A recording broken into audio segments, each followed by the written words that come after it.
Madam, I stand to oppose the demand for grants of year 2021-22 for the Ministry of Education.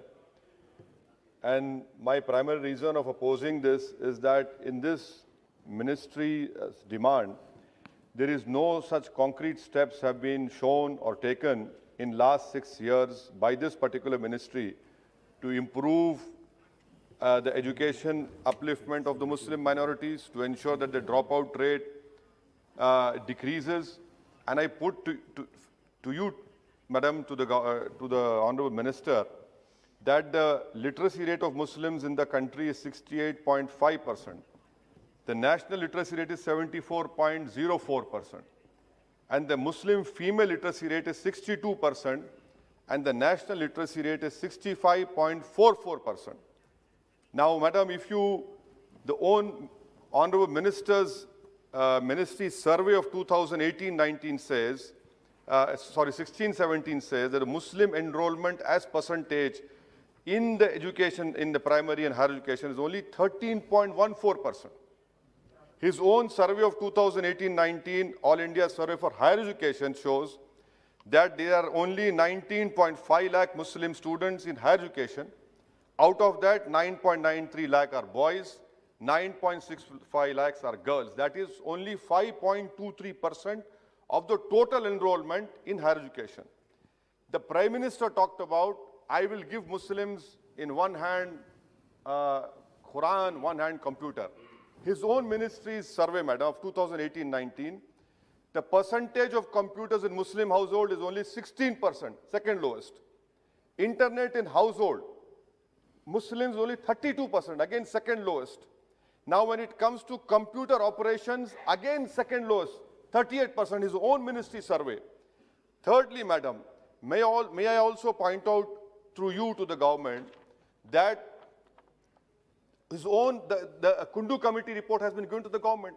The Kundu Committee report from page 74 to page 97 lays down all the ills which the Muslims are facing.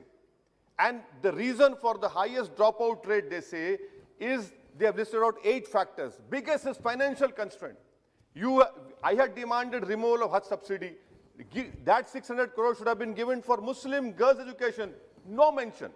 What does the Kundu Committee report say, Madam? At the age of 7 years, there is 100% attendance is observed among all minorities, amongst Hindu OBCs and other upper caste.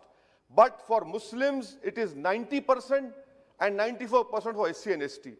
Dropout rate again, Madam, at the dropout rate for Muslims starts at the age of 10 years. Same for SC and ST. For other communities, whether Hindu OBCs, upper caste, it starts from 11 years. This in itself shows that you have not done anything for the education upliftment of Muslims.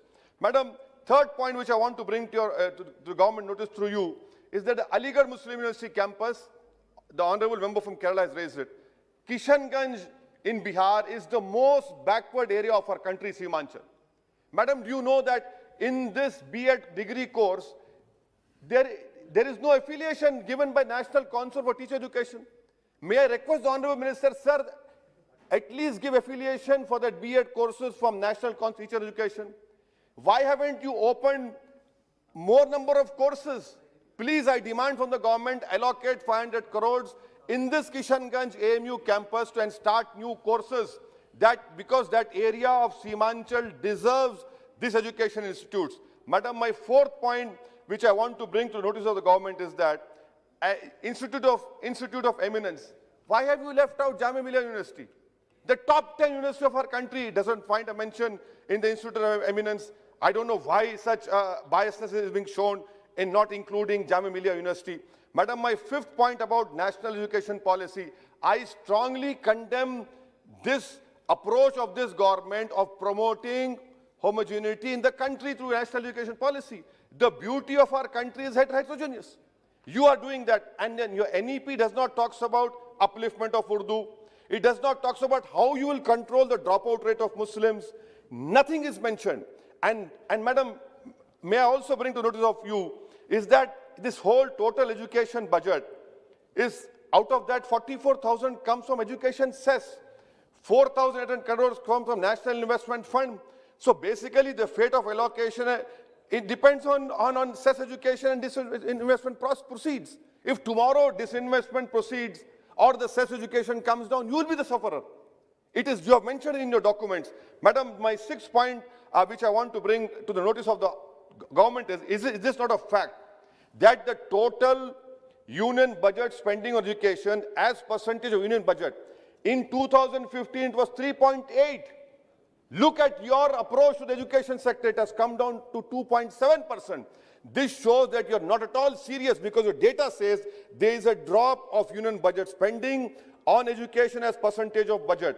Madam, my fifth point I want to know from the Honorable Minister, sir, National Institute of Open Schools, under Indian knowledge and heritage, you have included Ramayana and Gita, I have no issues.